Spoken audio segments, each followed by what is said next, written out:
Olá, bom dia pessoal, sejam todos muito bem-vindos a mais um Today. Hoje é dia 9 de novembro, é segunda-feira, estamos começando mais uma semana e estamos felizes pela oportunidade de estar aqui com cada um de vocês. Sejam todos muito bem-vindos, aqueles que já estão entrando por aqui, deixa eu ver quem já está aqui conosco. A Maricele está conosco, a Isa também, a Elunay Martins, a Miriane, vamos ver quem mais, a Gilca também está conosco, a Cleia Souza também, a Sirlene Isabel também conosco, o Jay também já está aqui, a Flávia também, sejam todos muito bem-vindos. Maria Cavalcante, Miriane, Licineire, Alcirene também está conosco. Vamos ver quem mais. Deu um jeito na barba, reduzi aqui, estava ficando grande demais. Aí fui sexta-feira, e aí fiz a barba na sexta-feira, ficou bom, ficou mais curto. Vamos ver quem mais aqui, ó. A Sirlene também conosco, a Nanda Orquídea, a Marinilda, Medeiros 79 também conosco, Ardeli Aires, Tede Mendes, Sara Lisboa, legal. Visual novo, isso mesmo. É que como nós também estávamos fazendo a gravação das receitas do Gastronomia Vital 2.0, eu estava sem tempo de conseguir cortar a barba. E depois que eu comecei as gravações, eu quis ir até o final com a mesma cara, né? Agora já posso estar com um visual diferente. Uau! A Maricele me disse assim, ó. A vitamina D do meu esposo deu 9 nanogramas por ml ou decilitro. Qual a dose ideal para ataque? Injeção de 50 mil I, Maricele. E mesmo tomando essa injeção de 50 mil I, deve já fazer o uso de 15 mil I diária. Está muito baixo, Maricele, muito baixo mesmo. Então o ideal seria uma injeção de 15 mil I para já fazer uma correção rápida e depois disso manutenção aí com doses, né, de 15 mil UI diária durante um período de 3 meses e depois repetir o exame para ver em que nível chegou. Uau, assustador, viu, Maricele? Assustador. A Bilene também conosco, Sandra Santos também, o Washington Assunção também. Um abraço, Washington. A Márcia Murani Moleiro conosco, Fátima Barros também, Joselma, Sandra dos Santos, legal. Cida Oliveira, Beta também conosco, Beta 15 Santos, Rita, legal pessoal, sejam todos muito bem-vindos. A Vitalina também, legal. Verônica, Andréa, Ângela Barbalho, Natanael Lima, Vanir Oliveira Ferreira também. Bacana, pessoal. Sejam todos muito bem-vindos. A Flávia está perguntando, Neutrofer de 500 é bom? Né? Meu ferro estava em 26, Neutrofer de 500, sim, é uma dose bem alta, mas pode utilizar, sem problema. Usa um mês e depois repete o exame. Um mês já é o suficiente para poder ter resultado. Elenita também conosco, Schmitz, Maria Sueli também. A Verônica deseja um ótimo dia a todos. Não, legal. Bom, nós estamos começando mais uma semana, lembrando que hoje é segunda-feira, tem saúde em pauta à noite. Não conseguimos encontrar injeção de 50 mil I nas farmácias. Não encontrou injeção. Deixa eu ver. Se pela internet acha. Se você, por exemplo, tiver, Maricele, alguém que possa fazer a aplicação da injeção, você, de repente, compra a injeção. de vitamina D pela internet. Depois você procura alguém para fazer a aplicação. Deixa eu ver aqui, ó. Pela internet deve achar para comprar. Aqui só tô vendo cápsula. Ó, vitamina D injetável. Aqui a chama de 100.000 I, Maricele. 100.000 I. E disse que tá na Black Friday ainda. É no enjoei.com. Não sei se é confiável. Mas tá R$160. Mas eu acho que acha sim. Para poder comprar. Aí se você achar para comprar e ter alguém que faça a aplicação, ótimo. Aí você pode já fazer. O que acontece muitas vezes, Maricela, é o seguinte, que, por exemplo, quando eu trabalhava com o Dr. Sidney Signorini, lá em Maringá, nós tínhamos dentro da clínica um centro de infusão. O que quer dizer isso?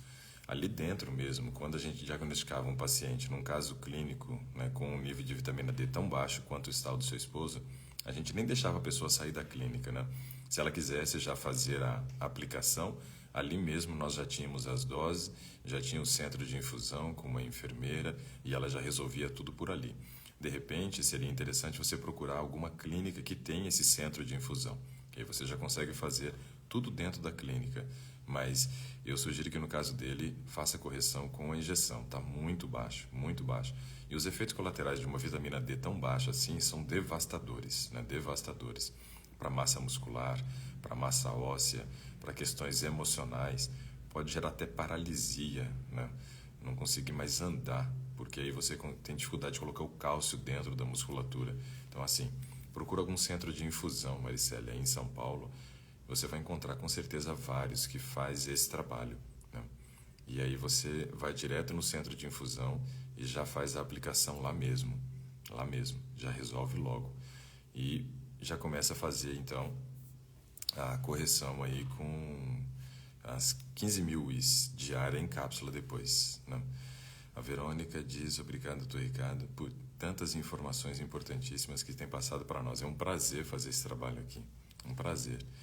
Hoje eu acordei bem cedo, né? A gente estava vindo aí de uma maratona de algumas madrugadas acordando por causa de um programa que estava sendo feito aqui pela Plaque, né? Então o corpo já estava acostumando a acordar bem cedo. Aí acordei bem cedo e falei, nossa, não vai demorar tudo isso pro Today? Então eu já queria começar logo.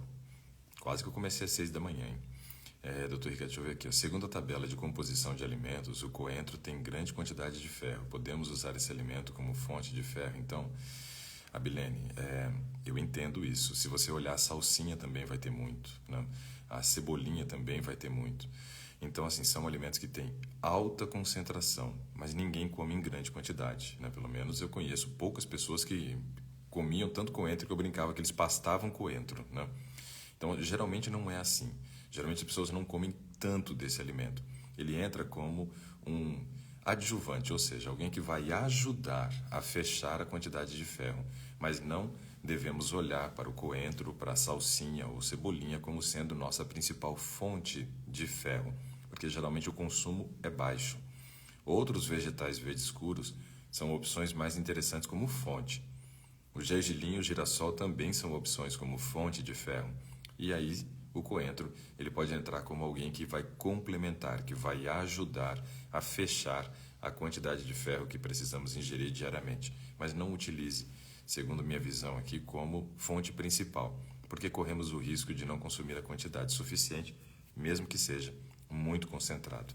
Mas realmente, ele é poderoso em termos de concentração de ferro. Deixa eu ver aqui. A Dulcinea Tobias pergunta se Artodor é bom para os joelhos. Bom, eu tenho que ver aqui a bula, né, para poder saber o que é esse Artrodor aqui, o que tem na composição dele.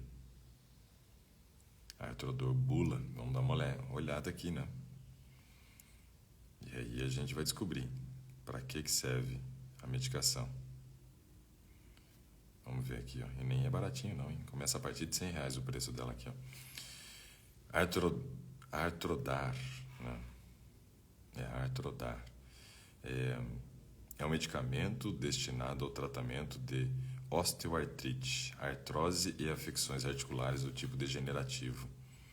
Ele estimula a produção de componentes da cartilagem. Então, se o problema for correlacionado à parte de cartilagem, pode ser uma opção. Além de bloquear os principais mediadores da resposta inflamatória envolvidos na degeneração dessa estrutura. Essas propriedades lhe conferem atividades anti-osteotrócica e moderadamente analgésica, anti-inflamatória e antipirética. Sua eficácia é observada após 2 a 4 semanas de uso, dependendo da gravidade da doença. Seus resultados persistem por 2 a 3 meses após a finalização de um ciclo de tratamento de 6 meses. Deixa eu ver aqui o que tem na composição dele agora. É contraindicado se você já teve alguma doença no fígado, então tem que observar esses detalhes. Também não deve ser utilizado por pessoas que têm problemas intestinais, como colite ulcerativa, doença de Crohn. Quem tem uma pseudo-obstrução também intestinal não deve utilizar. Síndromes abdominais dolorosas, né, não devem fazer uso desse medicamento aqui. Deixa eu ver. Quero ver a composição dele só para ver quais são os componentes presentes aqui. Reações adversas. São cápsulas de 50 mg e tal. 50 mg de diacerina. Lactose e estearato de magnésio. Diacerina. Não conheço esse composto. Você nunca tinha ouvido falar, não. Mas então, ele pode sim ser uma opção para a questão de tratamento de problemas no joelho, mas a gente tem que observar que nem todas as pessoas devem fazer uso. Ele sobrecarrega bastante a função hepática. Então, se você é uma pessoa, por exemplo, que tem já uma esteatose hepática, se você é uma pessoa que tem, por exemplo, deixa eu ver o que é mais aqui, que poderia comprometer bastante, uma cirrose, se você tem também uma hepatite, então talvez esse medicamento não seja indicado para você. Então tem que observar essas questões antes de comprar. Mas ele diz que estimula a produção de cartilagem, né? Então é uma opção se você tiver alguma degeneração da cartilagem, né? E aí pode ser sim uma opção. Diz que é um medicamento anti-inflamatório, analgésico e tem uma ótima opção para tratamento de problemas ósseos aqui. Depois eu vou estudar mais sobre esse produto aqui, mas aparentemente é voltado realmente para tratamento de problemas no joelho. Ô Gilca, eu conversei lá com um rapaz da farmácia e aí ele me disse o seguinte, né, sobre a questão, né, de uma opção para substituir a parte do colágeno, né, parte do colágeno. Ele disse o seguinte, que eles têm um produto lá na farmácia, né, para uso, né, para essas questões, só que quando eu fui observar a composição do produto, é muito parecido com a composição de um whey protein. Então, o que as pessoas estão fazendo? Ao invés de usar o colágeno, eles estão usando uma proteína concentrada, podendo ser a proteína do leite, que é o whey protein, podendo ser também a proteína da ervilha ou a proteína do arroz integral, são as que eu vejo como opções aí nesse caso. Então, fazendo uso dessa proteína, como ela é super concentrada em todos os aminoácidos, você vai oferecer grande quantidade daqueles aminoácidos que teria no colágeno, porque o colágeno é uma proteína muito pobre. Então, pode ser uma opção o uso de um complemento, né, proteico, utilizando aí, então, a proteína do arroz integral, proteína da ervilha ou então o whey protein. O whey protein é do leite, mas é, digamos assim, a parte boa do leite, né? Tiraram só a parte boa ali, tiraram todas as sujidades, né, sujeiras, né, que era presente no leite. Então, tiraram lactose, tiraram caseína, que é tudo porcaria. E aí ficou só com essa proteína, que é a proteína do plasma. E aí você tem o whey. Só que se for utilizar o whey, a minha sugestão sempre é o whey hidrolisado. E aí talvez o custo dele não seja tão benéfico para a saúde do seu bolso. Seria mais interessante aí o uso dessas proteínas veganas, né, à base de ervilha e arroz integral. Pode ser que seja essa uma boa opção. Foi o que ele me deu como sugestão, Gilca.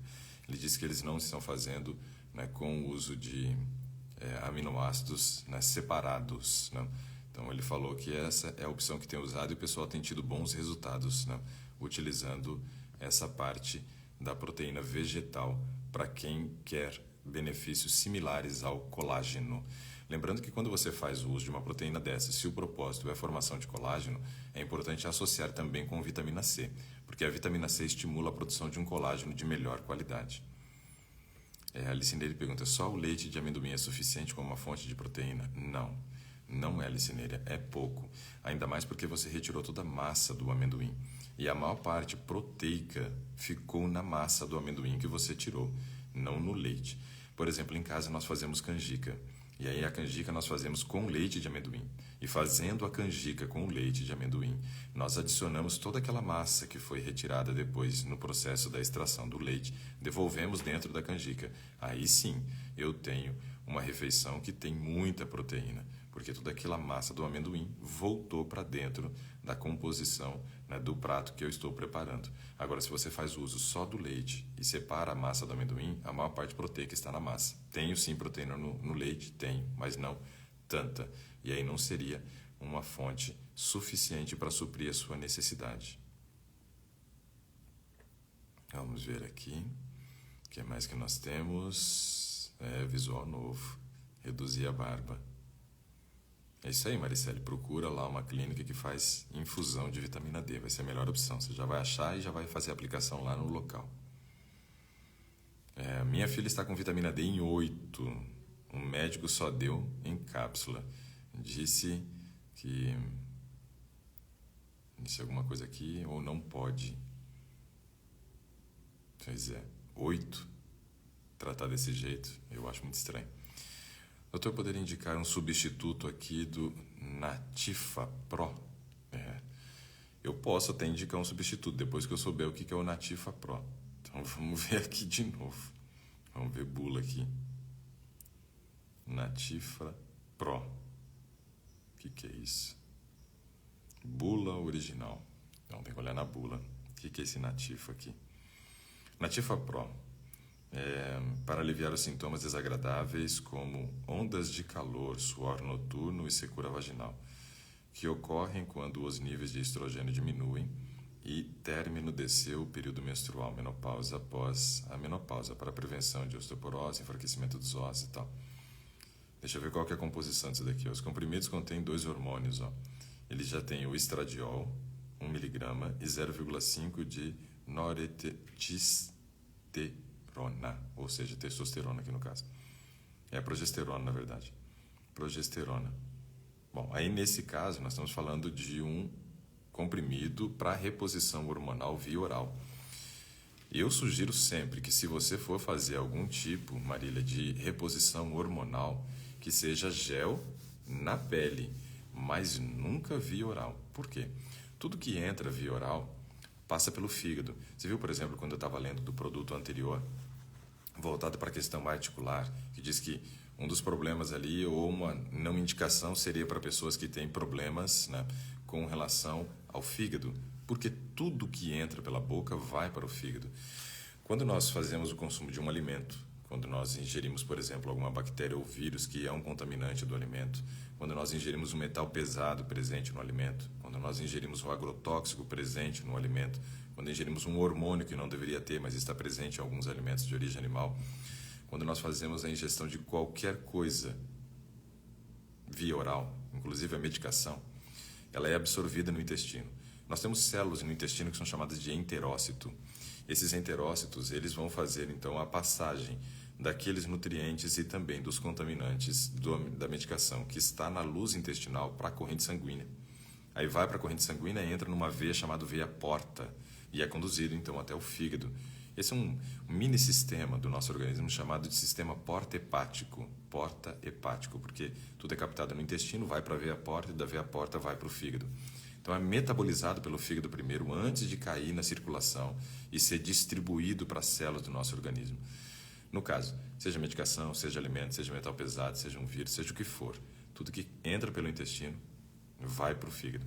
Então esse daqui é uma medicação para reposição hormonal do hormônio estrogênio e da progesterona, porém é via oral. Então a minha indicação sempre é, Se você tem a possibilidade de fazer uma reposição hormonal, que ela seja feita na forma de gel na pele, porque aí vai direto para a corrente sanguínea, não tem a necessidade de passar pelo fígado, não vai sobrecarregar o trabalho do fígado e você vai evitar os efeitos colaterais do uso da medicação via oral. Então essa seria a minha sugestão. Você tendo essa possibilidade de fazer reposição, que seja na forma de gel. A nutricionista Naí Vidal, amiga nossa, está por aqui também. Um abraço, Naí. Saudade, faz tempo que a gente não se encontra, né? A Ivonete diz que o Dr. Sidney é médico da tia dela. Legal. Dr. Sidney é um amor de pessoa. Trabalhei 10 anos com ele. Aprendi muito com ele. Foi meu professor na faculdade de nutrição. Foi meu orientador de TCC. Foi meu padrinho de casamento e trabalhamos 10 anos juntos. Gosto muito do Dr. Sidney Senhorini Júnior. Muito bom, muito bom. O que devo tomar aqui para aumentar o sódio? Deu 123. 123? Tá baixo, né? Veja só, Beta, a gente não tem que pensar só em tomar o sódio. Porque, assim, quase todos os alimentos que a gente ingere têm sódio. Quase todos os alimentos que nós ingerimos têm sódio. Além de observar esse detalhe, nós temos que observar um outro detalhe importante, que é o seguinte. Muitas vezes o problema não é a quantidade de sódio que estamos ingerindo, mas é a dificuldade que o nosso organismo tem tido para manter este sódio na corrente sanguínea. Então, deixa eu mostrar para vocês uma coisa aqui, ó. Vou ler isso aqui para vocês, ó, que eu acho interessante vocês entenderem.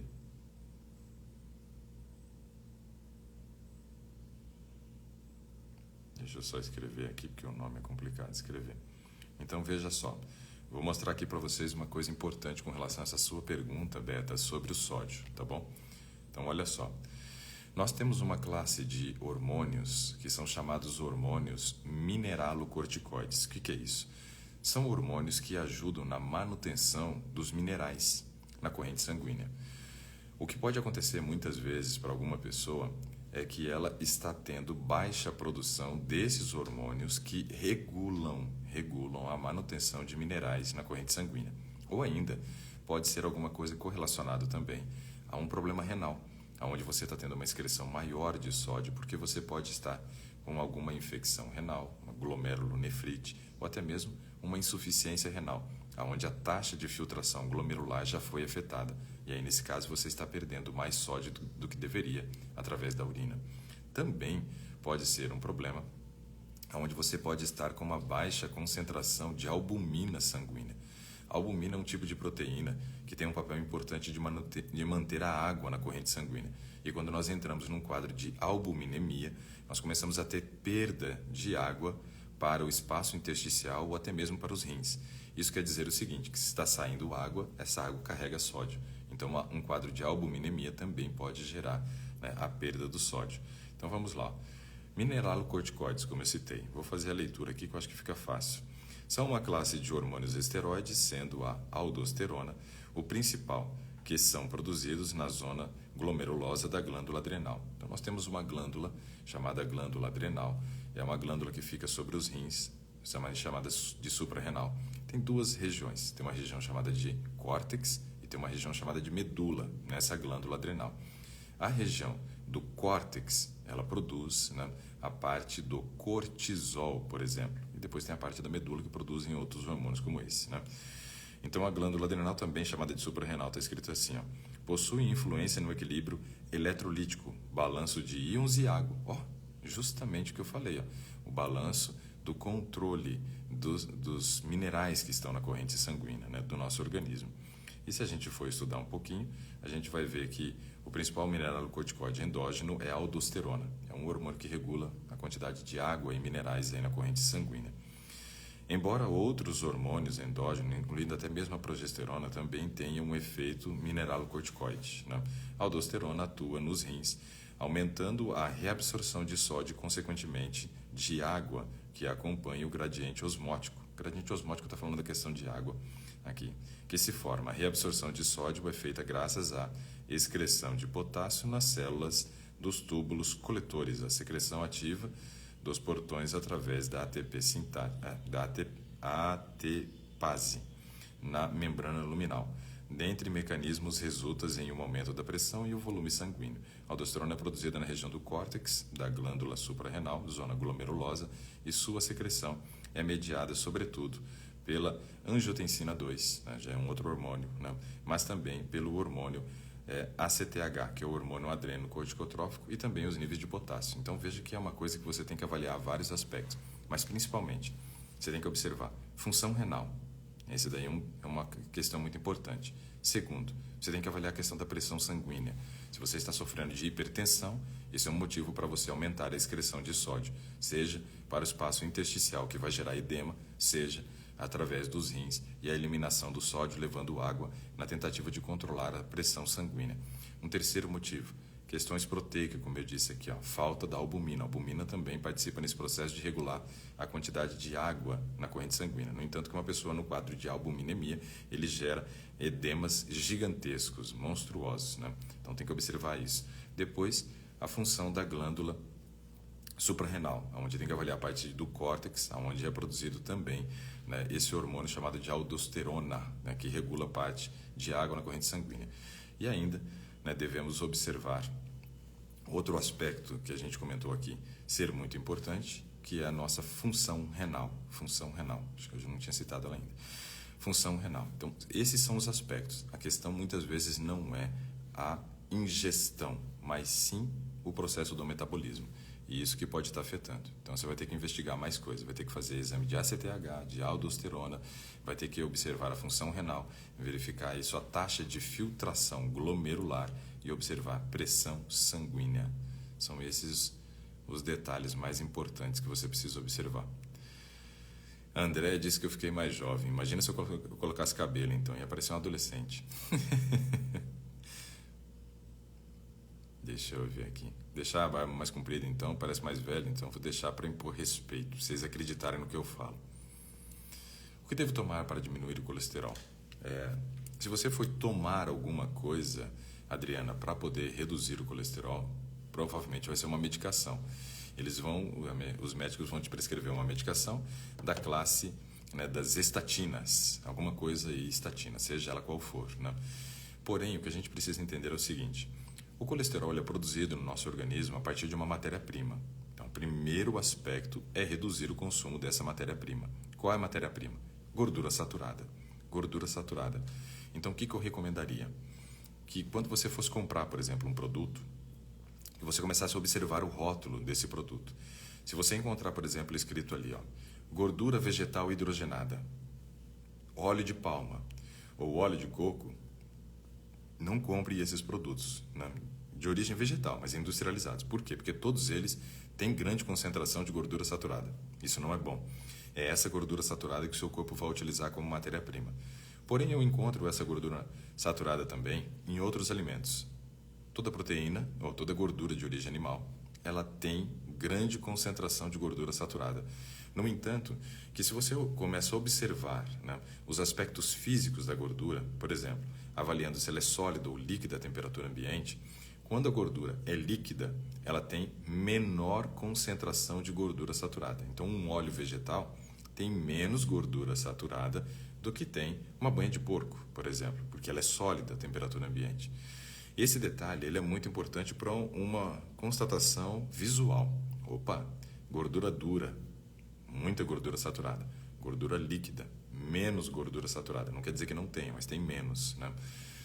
Aí você observando esse detalhe, você vai perceber que a gordura de origem animal e a gordura vegetal hidrogenada ou óleo de palma, todos eles, ou óleo de coco, todos eles são sólidos à temperatura ambiente. Isso quer dizer que são muito concentrados em gordura saturada. Mais matéria-prima para o seu corpo produzir, então, o colesterol. Além disso, o processo de aquecimento da gordura gera, né, um processo de formação de gordura saturada. Então você tem duplas ligações. O carbono presente na estrutura da gordura, ele precisa buscar um ponto de equilíbrio. O que é esse ponto de equilíbrio? Se vocês forem se lembrar de repente aí do ensino médio de vocês lembram que a gente estudou em química algumas questões ali dos elétrons, lembra? Nós tínhamos os prótons e os nêutrons ali no núcleo e depois nós tínhamos os elétrons que circulavam em volta dos prótons e nêutrons para poder compor os nossos átomos. E aí quando a gente observava essa questão dos elétrons que ficavam circulando ou orbitando em volta do núcleo, nós tínhamos ali as camadas, que era chamado de SPDF. Lembra dessas camadas? Todos os elementos químicos, eles vão buscar um ponto de estabilidade dessa última camada, um ponto de estabilidade dessa última camada. O que nós devemos observar aqui? Que para equilibrar essa última camada, muitas vezes esses elementos químicos eles precisam fazer ligação com outros elementos químicos. Por exemplo, o carbono, para ele poder atingir esse ponto de equilíbrio, ele faz 4 ligações. 4 ligações. Pode ser a ligação com hidrogênio, pode ser a ligação com outro carbono, pode ser uma ligação com oxigênio. Se ele for fazer uma ligação, por exemplo, com o oxigênio precisa fazer 2 ligações. Então eu faço um carbono aqui, um oxigênio aqui, uma dupla ligação, o oxigênio já está em equilíbrio. Esse carbono ainda tem que fazer mais 2 ligações. Só que muitas vezes, veja, entre os próprios carbonos ocorre formação de ligações duplas. Ligações duplas, ou seja, tem um carbono aqui, tem um outro carbono aqui, e aí eu faço uma ligação dupla entre eles. Essa ligação dupla entre os carbonos é chamada de insaturada. É uma ligação insaturada. Essa ligação insaturada que deixa a gordura líquida à temperatura ambiente. Então, quando eu olho para um óleo vegetal e ele é líquido, eu sei que eu tenho bastante gordura insaturada. Eu sei que tenho muita gordura ali, né, que tem essa característica de duplas ligações entre os carbonos. Só que essas duplas ligações são no carbono 6, e por isso é chamado de ômega 6. O que acontece quando eu aqueço? Quando eu aqueço, essa ligação dupla entre os carbonos, ela é quebrada. Ao quebrar essa ligação dupla, eu vou formar uma ligação simples, que é uma ligação que a gente chama saturada, uma ligação do tipo saturada. O aquecimento do óleo satura. E uma das principais fontes de consumo de gordura saturada das pessoas são as frituras. São as frituras, porque aí elas aqueceram o óleo, ao aquecer o óleo saturou, e saturando serve como matéria-prima para a produção do colesterol. Então, o primeiro aspecto que a gente deve observar, Adriana, com relação a essa questão do colesterol, é se eu estou ingerindo muita fonte de gordura saturada que o meu corpo vai utilizar como matéria-prima para produzir colesterol. Esse é o primeiro aspecto. Segundo aspecto, devo observar também que 2 condições aumentam a oxidação de gordura no meu organismo, gerando formação de mais colesterol. Por exemplo, o nível de estresse, o nível de ansiedade, quando eu não estou bem emocionalmente. Isso piora minha formação de colesterol. Então, aumento a oxidação e geram mais formação de colesterol. Então, o controle emocional também é algo muito importante quando encontramos uma pessoa que tem problemas com relação ao colesterol. Um segundo fator é que devemos observar também a questão do sono, né, durante o sono. Quem está sofrendo de insônia tende a aumentar também a oxidação e formação de colesterol. Então, observar esses 2 aspectos. E agora, um outro aspecto pensando na questão da correção. Se o meu colesterol está alto, e eu sei que colesterol é gordura, e essa gordura pode ser utilizada como matéria-prima para produção de energia no meu organismo, eu devo aumentar a demanda de gordura dentro das células musculares. Então, eu vou precisar fazer o quê? Atividade física. Quanto mais exercício físico eu faço, maior se torna a minha demanda de energia dentro da célula. E aí eu começo a utilizar muitas vezes a gordura que está circulando na corrente sanguínea como uma fonte de energia dentro da célula para suprir a minha necessidade. Então eu preciso controlar a minha ingestão calórica e aumentar o meu gasto através da atividade física. Isso vai potencializar a utilização dessa gordura como fonte de energia. Então esse é um aspecto muito interessante, fazer atividade física. Outra coisa importante é entendermos que quanto menor for a reabsorção da gordura que está presente na bile, no intestino, melhor. Por quê? Se nós formos analisar aqui a composição da bile, deixa eu ver se eu acho esse negócio aqui na internet, mas se a gente for avaliar, por exemplo, a composição da bile, nós vamos verificar que bile é formada basicamente por colesterol e pigmentos, né? Vamos ver se aqui, só digitando, vai aparecer alguma coisa aqui. O corretor miserável. Escrevi bile, ele escreveu bike. Vamos ver aqui, ó. Aqui deve ter, ó, a composição dela. Só para vocês perceberem como que é interessante a gente observar esse detalhe aqui, ó. Deixa eu ver. Eu quero só a composição aqui, ó. A bile é um líquido amarelado, esverdeado, espesso e pegajoso. e é composta por sais biliares, né? Óbvio, né? Isso a gente já sabia, eletrólitos, partículas carregadas e dissolvidas como sódio e bicarbonato, pigmentos biliares, ó, colesterol e outras gorduras, lipídios. Então veja que a base é isso, é colesterol. Colesterol com sais biliares e pigmentos. Só isso que tem na bile. Agora, essa gordura que tem na bile é formada basicamente por colesterol. E tem uma característica interessante da fibra, que é o seguinte: a fibra e a gordura é como se tivesse uma paixão à primeira vista. Quando eu tenho presença de fibra e colesterol no intestino da bile, a fibra se liga com esse colesterol. Quando ela se liga com o colesterol da bile, ou com o colesterol do próprio alimento que eu comi, ou até mesmo com algum outro tipo de gordura saturada que eu ingeri, elas formam um processo onde uma está quelando a outra. E no caso a fibra, ela não é absorvida para a corrente sanguínea, fibra é eliminada. Se eu tenho fibra e gordura juntas aqui, essa gordura não entra agora para a corrente sanguínea, para onde que ela vai? Ela vai ser eliminada. Então esse é um aspecto muito interessante. Aumentar a ingestão de fibra, principalmente do tipo insolúvel, presente nas hortaliças, presente na casca das frutas e presente também nos cereais integrais, aumenta a eliminação de gordura nas fezes. Aumenta a eliminação de gordura nas fezes. Quanto mais gordura eu jogar para fora, eu estou jogando colesterol para fora. Eu vou começar a obrigar o meu organismo a usar o colesterol que está no sangue para poder utilizá-lo para a formação de bile e também para outras questões importantes que a gordura é utilizada no nosso organismo, como formação de células, formando a membrana das nossas células, que a gente chama de membrana lipoproteica, formada basicamente por um tipo de gordura chamado esfingolipídio, junto com proteína, e também a gordura vai ser utilizada para a produção de hormônios sexuais femininos e masculinos. Então é isso que a gente tem que entender. Eu tenho que parar de consumir a matéria-prima, tenho que diminuir o processo de oxidação através do controle emocional e do sono e devo aumentar o gasto dessa gordura através da atividade física e impedir a reabsorção ou a absorção de gordura intestinal através do consumo de fibras. Então essas seriam as principais recomendações. Então, aí você já sabe o que você tem que tomar e o que você tem que fazer agora, Adriana. E a gente nunca começa com a medicação, a não ser que a coisa esteja muito ruim.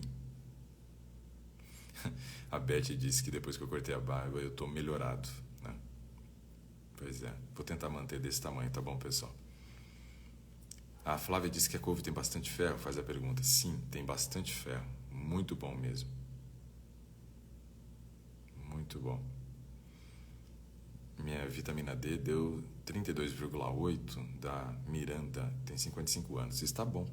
Eu tomaria uma dose de 2.000 UIs para manutenção, Miranda. Acho que seria bem interessante. Deixa eu ver, o que mais aqui? Doutor, quais são os benefícios do consumo diário da aveia e qual a quantidade certa a consumir? Bom, quantidade certa, Nara, é uma coisa difícil de dizer. Por quê? Porque nós somos diferentes. E todo mundo que está aqui assistindo é diferente. Nós estamos com um número pequeno de pessoas hoje, mas estamos com 104 pessoas. Né? Isso quer dizer o seguinte, que nós temos 104 indivíduos, contando comigo, 105. Né? Então, 105 indivíduos. E o que isso quer dizer para nós? Que todos nós somos diferentes. Então, ficaria muito complicado eu dizer qual é a quantidade que você deve ingerir de aveia, porque a sua necessidade calórica é diferente da minha, como é diferente também de quem está aqui. É diferente da Usana, é diferente de quem mais que está aqui, da Larissa, né? Então nós temos quantidades, né, de necessidade diferente do consumo de carboidrato. O que eu posso lhe dizer é o seguinte: vale muito a pena consumir a aveia. A aveia é um super alimento. É claro que a gente não deve canonizar um alimento, né, a ponto de dizer, você precisa comer aveia porque ela virou santo agora, ela está fazendo milagre. Não, não é assim.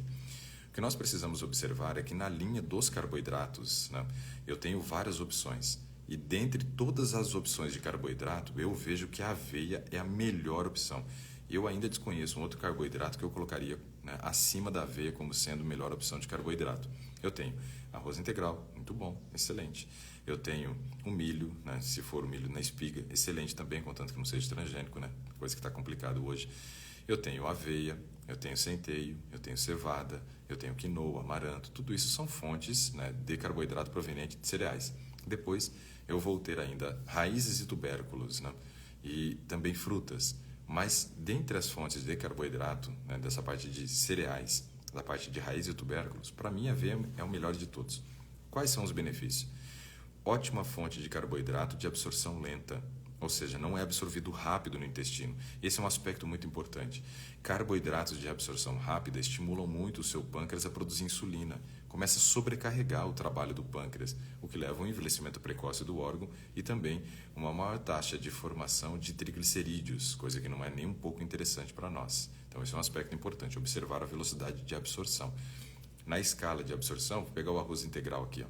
O arroz integral é 20, numa escala que vai de 0 a 100, de 1 a 100. Né? E a batata inglesa, por exemplo, já está lá no 87. Então, veja, são carboidratos totalmente distintos, um com uma absorção muito rápida. Ah, então batata inglesa não deve ser ingerido. Depende. Depende do quê? Bom, se você está acima do peso e quer emagrecer, eu não sugiro batata inglesa. Mas se você está abaixo do peso e precisa ganhar peso, aí eu sugiro batata inglesa. Então vai depender da necessidade da pessoa para a gente encaixar os carboidratos aqui também, tá? Além disso, a aveia, ela é um cereal, mas ela é rico em proteína. A aveia chega a ter 15 gramas da sua composição em proteína, enquanto o arroz integral tem ali de 2 a 3 gramas, né? Bem diferente, porque ela traz um aporte proteico muito grande. É rico em fibra tanto solúvel quanto insolúvel, coisa que é extremamente interessante para o trânsito intestinal. Então eu vejo que a aveia é um ótimo alimento, sim, deve fazer parte do nosso cardápio. Ajuda a reduzir a absorção de gordura intestinal, porque tem essa quantidade de fibra, então é muito interessante.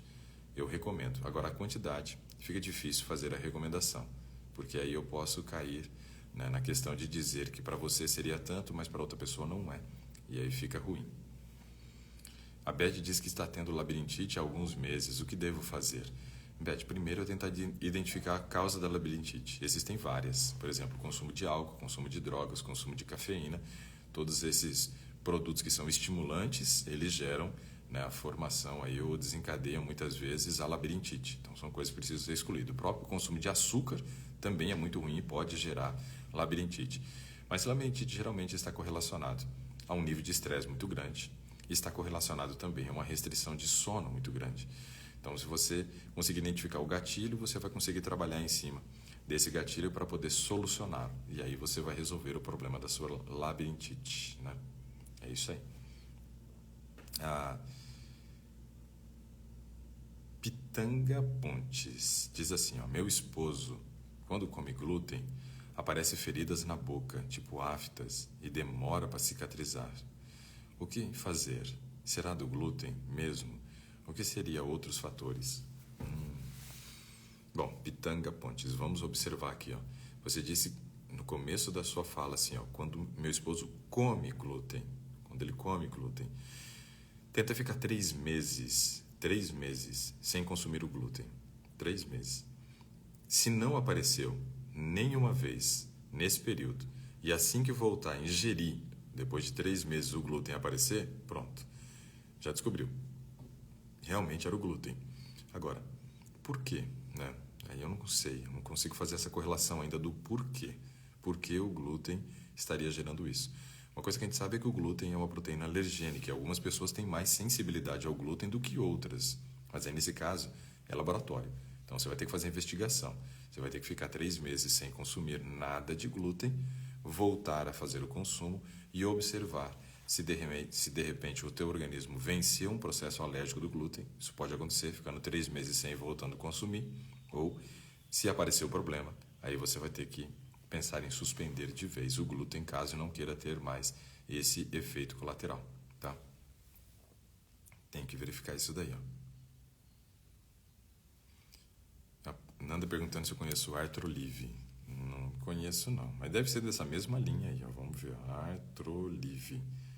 Nossa, nunca entrei tanto aqui para ver a bula de medicamento igual hoje, né, no Today. Vamos lá, Artrolive, vamos ver. Artrolive é um medicamento também cuja ação principal faz sobre o uso da cartilagem, reveste as articulações. O papel é o mesmo. Agora vamos ver qual que é o princípio ativo. Vamos ver se eu acho aqui o princípio ativo dele.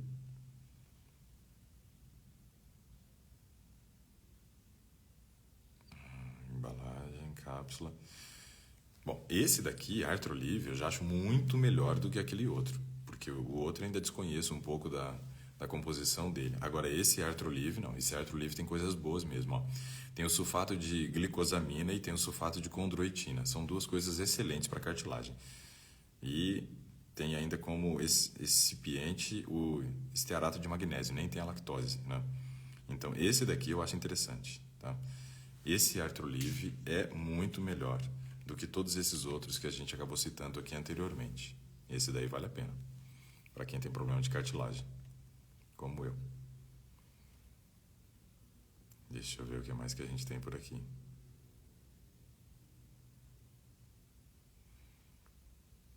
Vamos ver. Se alguém quisesse falar comigo era chamar, né? Agora já está 7h47, vamos terminar respondendo perguntas aqui. Deixa eu ver o que mais que nós temos aqui. O médico passou para mim whey vegano. Tô com muita deficiência de nutrientes. Faço consumo, sim, TD Mendes. É bom. Até eu tô pensando em comprar para mim, que agora estou começando a fazer os exercícios aí, eu preciso de um aporte proteico. Sabe que quando a gente faz uma alimentação baseada somente em plantas, a gente não vai ter falta de proteína. Mas talvez a gente tenha falta de proteína se a gente aumentar muito a demanda, no caso com a atividade física. E a demanda varia muito. Quando a gente fala de proteína, para eu dar esse exemplo aqui para vocês, uma pessoa sedentária precisa de 0,8 gramas de proteína por quilo de peso. Uma pessoa moderadamente ativa ali vai precisar de 1 grama para cada quilo de peso. Uma pessoa ativa, 1,2. Uma pessoa que faça realmente atividade física chega a 1,5. E um fisiculturista vai consumir de 2 a 3 gramas de proteína para cada quilo de peso. Então você percebe que muda muito a necessidade. Se eu, por exemplo, aumento muito a minha demanda por conta de uma prática de atividade física muito intensa, sendo vegetariano, tendo uma alimentação baseada somente em plantas, pode ser que eu não consiga fechar toda a minha necessidade. E aí tem esse suporte proteico aí que vai nos ajudar. Ele não faz mal você consumindo dentro do seu planejamento, porque ele não entra como um suplemento, ele entra como um complemento. Você está complementando a sua dieta com um alimento que é concentrado em proteína, só isso. Porque é muito melhor, acredite, usar, por exemplo, um concentrado de proteína de arroz integral e ervilha do que a gente ficar utilizando proteína texturizada de soja, que tem muita proteína todos os dias, porque ela tem resíduos do processo de extração do óleo. Então é uma coisa para comer pouco, mas em termos de concentração proteica, ela é mais concentrada até do que o próprio pó que a gente acaba consumindo aí, que é concentrado em proteína. 100 gramas de proteína texturizada de soja tem 50 gramas de proteína, enquanto 100 gramas de carne tem de 22 a 27. A Ivone está dizendo assim, por favor, falar sobre o perigo do uso dos antidepressivos. E, se possível, faça um áudio para o nosso grupo do Transformação Vital para eu passar para minha filha e genro, pais da Evelyn. Ok, vamos ver o que a gente consegue falar, Ivone, sobre essa questão dos antidepressivos. Tá? Bom, o primeiro aspecto é o seguinte: quando a gente vai a um médico e a gente está com algum problema emocional, esse médico vai nos questionar o que nós estamos sentindo. Então, baseado nos sintomas, ele vai prescrever uma medicação. Só um segundinho aqui de silêncio. E aí ele vai prescrever uma medicação baseado nos sintomas que você está tendo. E aí esses sintomas vão fazer com que você tenha, então, um indicativo de um medicamento. Geralmente, ele vai entrar como antidepressivo. Tem várias classes. O que me incomoda muito não é o uso do antidepressivo em si, porque assim, o antidepressivo em alguns momentos ele pode ser importante. Quando você tem, por exemplo, o caso de uma pessoa com um alto risco de suicídio, a gente tem que considerar. Isso é importante, porque o uso do antidepressivo naquele momento vai ser um freio para essa pessoa e evitar que ela cometa essa atrocidade que é tirar a sua própria vida. Porém, a gente tem que tentar identificar quais são as causas do problema. Todo problema tem uma causa. Todo problema tem uma causa. Não tem como dizer assim, eu estou com tal doença, mas não tem uma causa específica. Então, tem. Talvez não seja uma causa, sejam 2, 3, 4, 5, 10 causas, não sei. Mas existem causas. Causas, não tem como. Por isso que chama causa-efeito. Se eu estou tendo algum problema é porque tem alguma causa específica. O antidepressivo não trata a causa. O antidepressivo não trata a causa. E essa é a coisa que mais me incomoda. Por quê? Os médicos hoje estão muito acostumados a fazer a prescrição dos antidepressivos, mas não a investigar as causas. Então eu coloco esse paciente numa condição que ele vai se tornar um dependente. Ele vai se tornar um dependente dessa medicação. Por quê? porque ele não tratou as causas. Então, ele precisa continuar fazendo o uso da medicação, porque a medicação está tratando sintomas gerados por essas causas. Então, a identificação das causas é isso que eu acho que deve ser feito quando temos uma pessoa que tem depressão. Tem depressão ou qualquer outra desordem emocional, seja um estresse, uma ansiedade, uma síndrome do pânico, síndrome do pensamento acelerado. Identificação da causa. Então, isso é importante. Agora, se a gente for ler a bula dos antidepressivos, a gente não toma. A gente não toma. Por quê? A coisa que eu acho mais incoerente é, quando você está lendo ali os efeitos colaterais de um antidepressivo, você vai encontrar a seguinte frase ali, ó: pode causar depressão. Eu fico pensando, poxa, como é que eu vou tomar um negócio para resolver a depressão, mas ele pode causar a depressão? Então, isso eu acho muito contraditório. E tem inúmeros efeitos colaterais dependendo da classe do antidepressivo que nós estamos falando.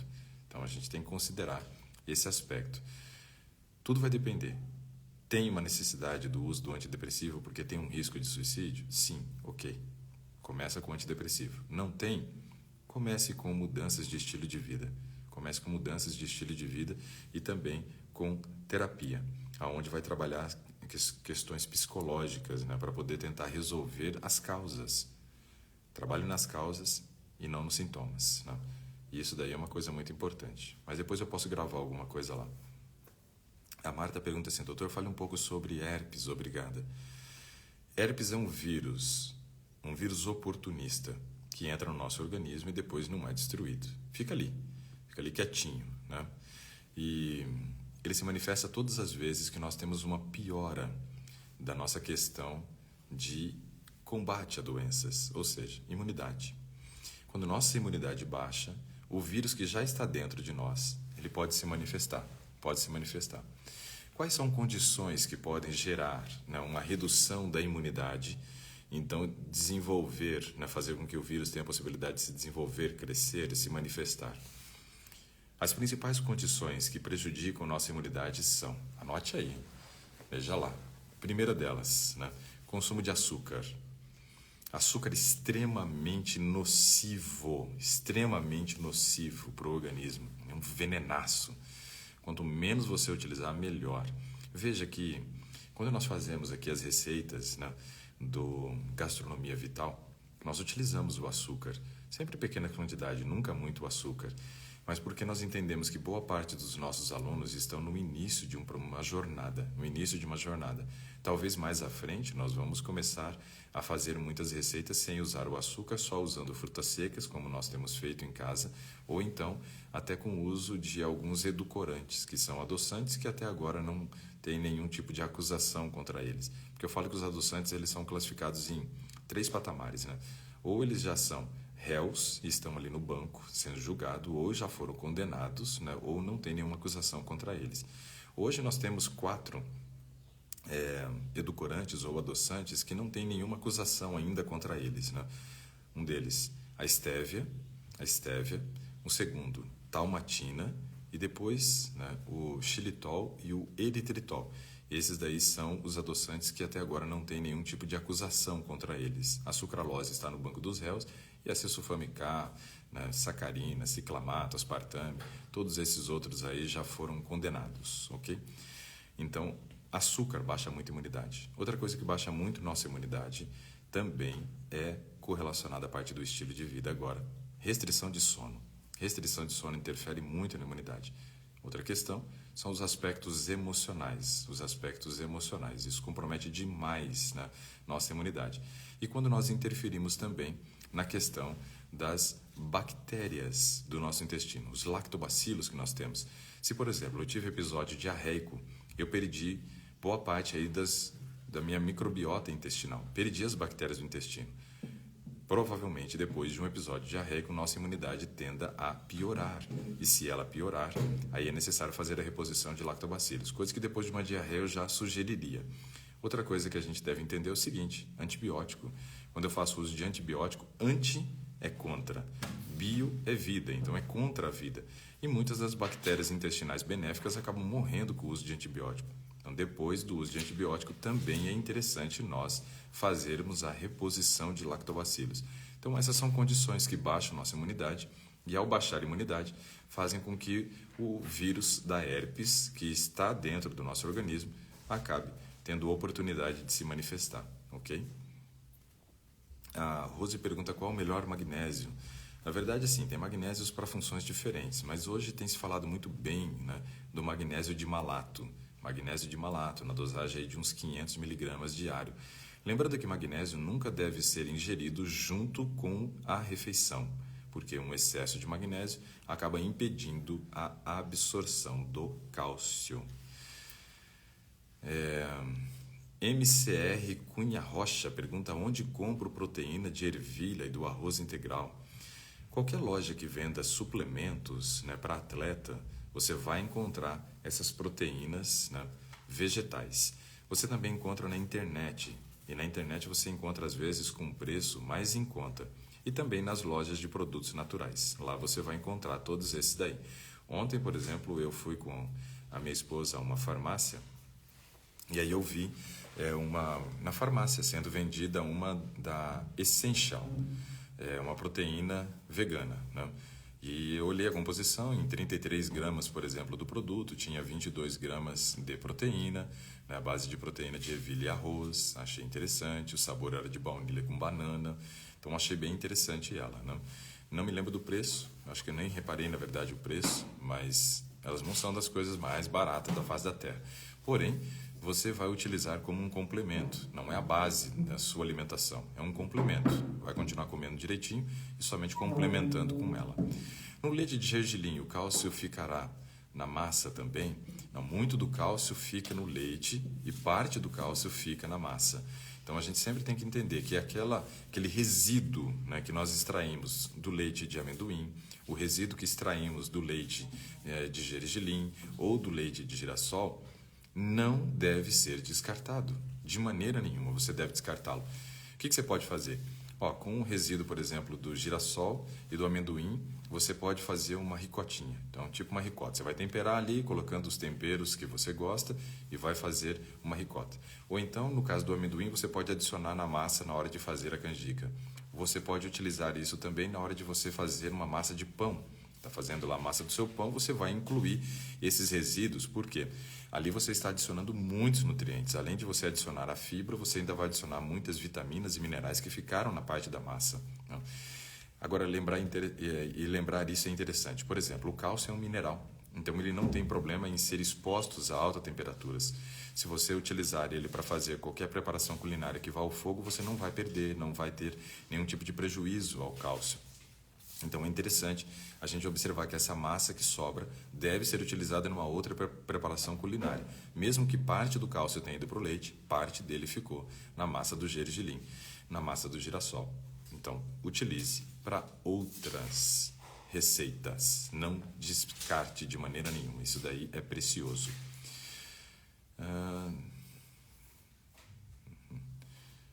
A Flávia pergunta o que eu acho deve ser ela, caroço de abóbora, acho que ela estava perguntando, né? E eu acho interessante semente de abóbora, pode utilizar sim, muito bom. E se fizer o leite de amendoim com a pasta de amendoim? Interessante, bom também, hein? Deve ficar muito gostoso. E aí os nutrientes vão estar ali. A pasta de amendoim é riquíssima em proteína. Gostei da ideia. Quando eu coloco pasta de amendoim na hora de fazer vitaminas, né? Então eu bato banana com aveia, pasta de amendoim, né? E essa pasta de amendoim é adoçada com mel. E aí eu faço uma vitamina para mim. E tá cheio de proteína ali, porque tem aveia e tem pasta de amendoim. Deixa eu ver aqui, ó. Estamos quase no horário de encerrar. Já deu, na verdade. A Osanete pergunta a respeito da vitamina B12, se pode manipular e qual a quantidade. Sim, Osanete, pode sim manipular a vitamina B12. Qual a quantidade? Depende do seu exame. Depende do seu exame. Por exemplo, se o seu exame estiver abaixo de 200, eu nem recomendaria que você começasse a correção com via oral. Já recomendaria direto para a via poupansal, na injeção. 6 injeções de 5.000 microgramas, de preferência aí para o citoneurin, que é barato e eficaz, né? Vai tomar uma por semana, revezando o lado das nádegas, se estiver abaixo de 200 sua vitamina B12. Agora, se a sua vitamina B12 estiver entre 200 e 400, aí você pode mandar manipular a vitamina B12, preferencialmente na forma de metilcobalamina, de 5.000 microgramas.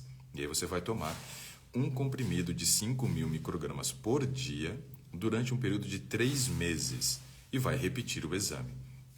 Se você conseguiu atingir um patamar acima de 400, aí você deve tomar uma cápsula dessa metilcobalamina de 5.000 microgramas uma vez na semana, pensando na manutenção da sua vitamina B12, ok? E a Gilca pergunta aqui sobre a coenzima Q10, né? Coenzima Q10, vai ser a última que eu vou responder, tá bom, pessoal? Com relação à coenzima Q10. A coenzima Q10...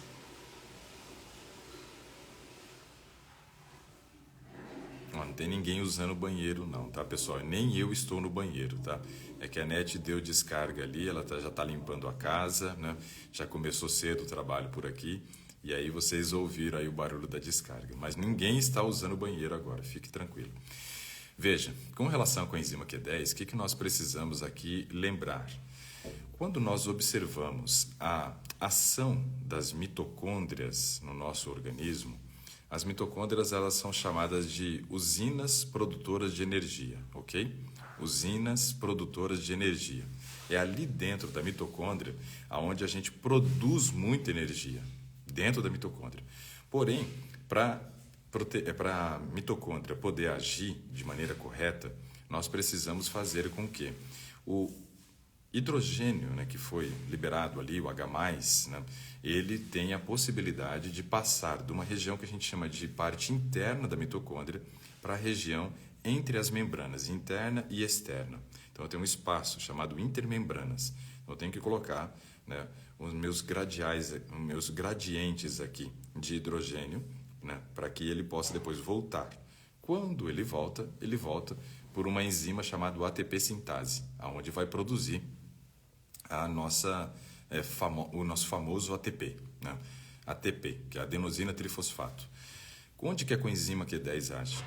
Justamente nesse processo todo de aumentar a quantidade, né, de gradiente que a gente coloca de hidrogênio no espaço intermembranas, para que depois isso estimule a produção de ATP, estimular a produção de ATP. Então a coenzima Q10 ela ajuda na produção de energia. Para algumas pessoas, por exemplo, isso pode gerar uma maior sensação de energia física, para outros uma maior sensação de energia mental, né? Então, assim, são vários aspectos que a coenzima Q10 pode trazer para nós como benefício. Você vai encontrar na forma de coenzima Q10, mas a molécula em si que vai agir no nosso organismo chama ubiquinol ou ubiquinona. Mas coenzima Q10 pode ser uma opção, sim, interessante para algumas pessoas, tá bom? Então é isso daí, pessoal. Estamos agora encerrando, né, mais um Today, né? Today hoje, de segunda-feira, dia 9 de novembro, semana somente começando, tá bom? Espero que você tenha uma semana abençoada, que você possa se encontrar conosco hoje à noite também às 20 horas, né, no nosso Saúde em Pauta, lá no YouTube. Compartilhe, pessoal. Compartilhe, né, com os amigos, as pessoas que podem ser beneficiadas com esse tipo de informação que nós temos trazido aqui. Não sei se vocês sabem, mas aí na barra de vocês aparece um desenho que parece um aviãozinho. Quando você aperta nesse desenho, que parece um avião, você tem possibilidade de escolher uma pessoa e compartilhar esse vídeo com ela, para que ela tenha a possibilidade de assistir também. Lá no YouTube, convido vocês a se inscreverem no nosso canal, né, a curtir as nossas lives e também compartilhar se você achar que é um tema interessante e que vai ajudar as pessoas. Isso é muito importante para que a gente possa aumentar o número de pessoas beneficiadas por essas informações, tá bom?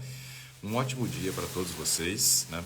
Um grande abraço, nos vemos às 20 horas no Saúde em Pauta, YouTube, dr. Ricardo Vargas. Tchau, tchau.